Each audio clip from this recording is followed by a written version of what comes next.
Hi friends, welcome to అనేహ వేదిక. Delimitation and ఈ మాట చాలా రోజుల నుంచి చాలా గట్టిగా వినిపిస్తుంది. అండ్ దీంట్లో సౌత్ ఇండియాకి అన్యాయం జరుగుతుందని స్టాలిన్ అంటున్నారు. అండ్ రేవంత్ రెడ్డి కొన్ని కీలక వ్యాఖ్యలు చేశారు.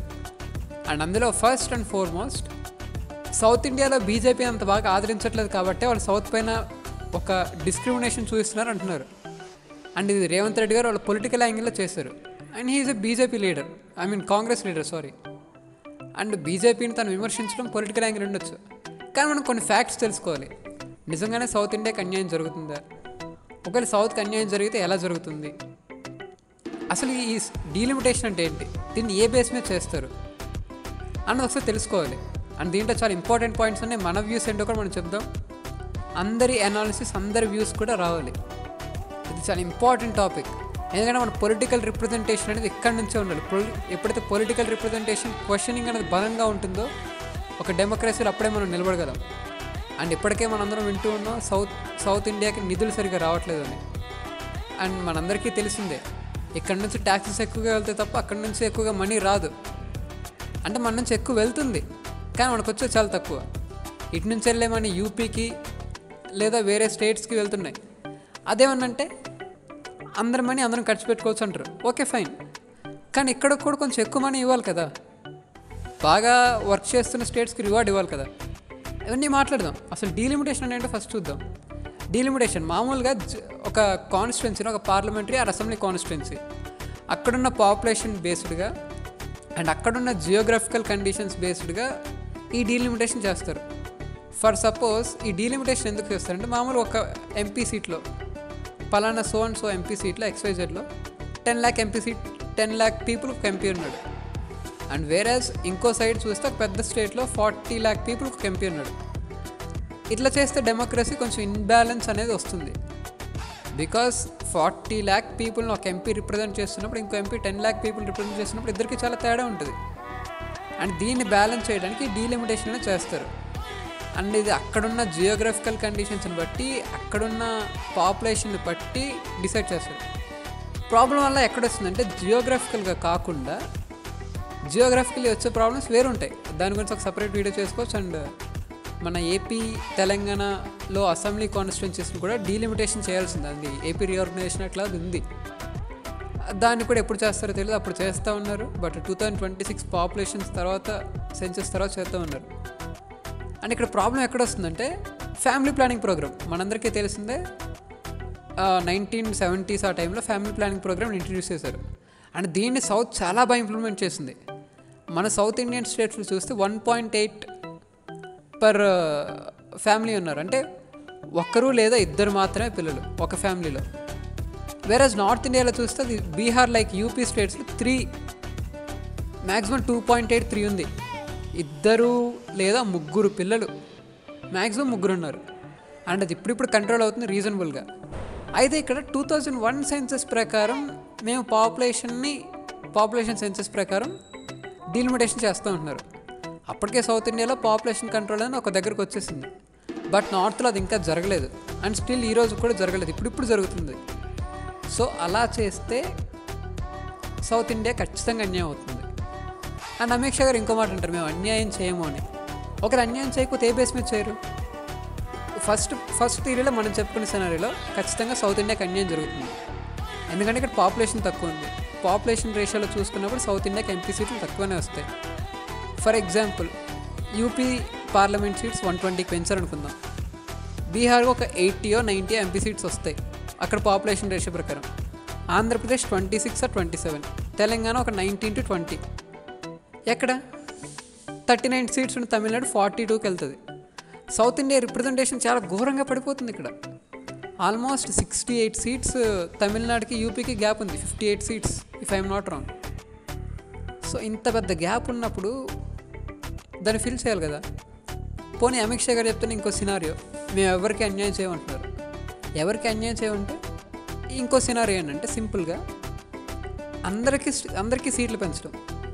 ఏంటి, ఏపీకి 37 or 38 సీట్స్ ఇచ్చి, తమిళనాడుకి ఒక 60 సీట్స్, తెలంగాణకు ఒక 26 or ఆ మధ్యలో ఇచ్చేసి, యూపీకి యాజ్ యూజువల్ 120 సీట్స్.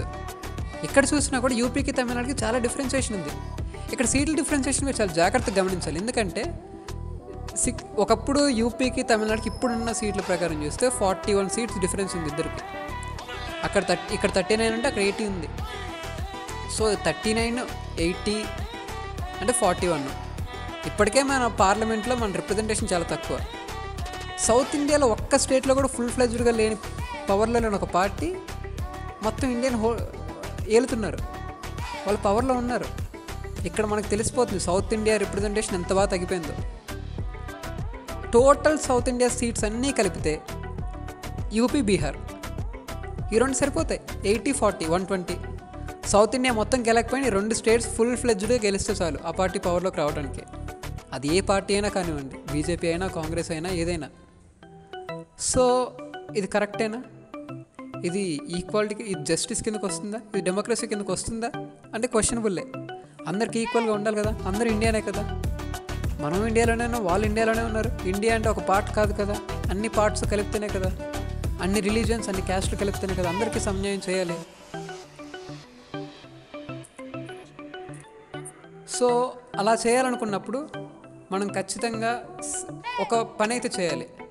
అండ్ దీనికి నా వ్యూ అండ్ నా సజెషన్ ఏంటంటే ఒక కమిటీని ఫామ్ చేస్తే బాగుంటుంది. అమిత్ షా గారు చెప్పిన ఏ లెక్క ప్రకారం చూసుకున్నా కూడా అమిత్ షా గారు చెప్పినట్టు సీట్లు పెంచుతాము అని అక్కడ డైరెక్ట్ చెప్పలే, కానీ సౌత్ ఇండియాకి అన్యాయం చేయమన్నారు. ఒకవేళ సౌత్ ఇండియాలో సీట్స్ పెంచితే నార్త్లో కూడా ఖచ్చితంగా యూపీ లాంటి స్టేట్స్లో పెంచాలి. UP, Bihar and Madhya Pradesh. అది ఇంకా ఎన్ని సీట్స్ పెంచినా సరే డిఫరెన్షియేషన్ అలాగే ఉంటుంది. 58-60 ఆ మధ్యలోనే. ఒకప్పుడుతో పోలిస్తే నార్త్ రిప్రజెంటేషన్ పెరుగుతుంది, సౌత్ రిప్రజెంటేషన్ ఇంకా తగ్గిపోతుంది. మీరు కావాలంటే ఒక స్టాట్ చూడండి. ఇప్పుడు ప్రజెంట్ ఆంధ్రప్రదేశ్ ఎంపీల పర్సంటేజ్ అనేది పార్లమెంట్లో <5%. ఐ థింక్ 4.9 to 5% ఉంటుంది అంతే, లేదా 5.1, 5.2. సో ఇప్పుడు ఇంకా సీట్స్ నార్త్ ఇండియాకి పెరిగితే వీళ్ళ పర్సంటేజ్ ఇంకా పడిపోయే ఛాన్స్ ఉంది కదా. సో ఒక కమిటీని ఫామ్ చేసి త్రూ దట్ కమిటీ ఆ రిపోర్ట్ తీసుకొని, లేదా కమిటీ రిపోర్ట్ కాదు అని అనుకుంటే ఏ స్టేట్స్ అయితే పాపులేషన్ కంట్రోల్ కరెక్ట్గా చేసే వాళ్ళకి మాత్రం సీట్స్ పెంచి మిగిలిన వాళ్ళకి తీసేస్తే పోలా.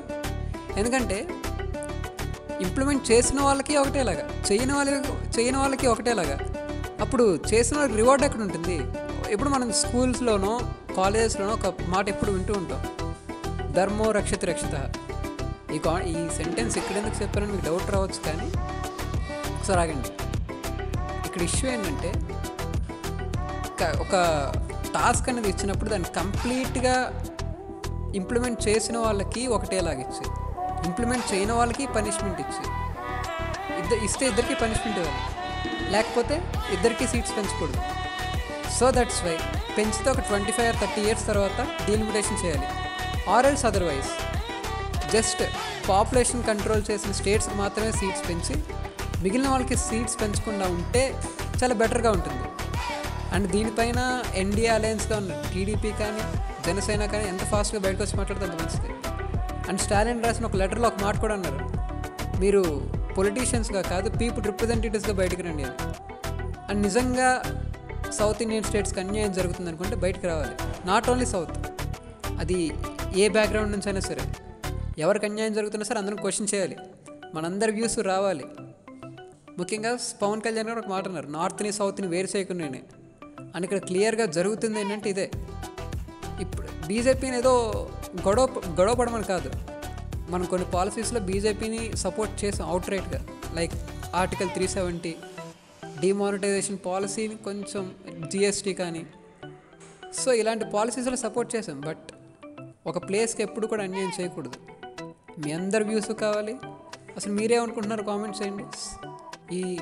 ముఖ్యంగా నా పాయింట్ ఏంటంటే, ఏ స్టేట్ అయితే పాపులేషన్ కంట్రోల్ చేసిందో ఆ స్టేట్కి మాత్రం సీట్స్ పెంచి మిగిలిన వాళ్ళకి పెంచకపోతే బాగుంటుందని నేను అనుకుంటున్నాను. మరి మీరేమనుకుంటున్నారు?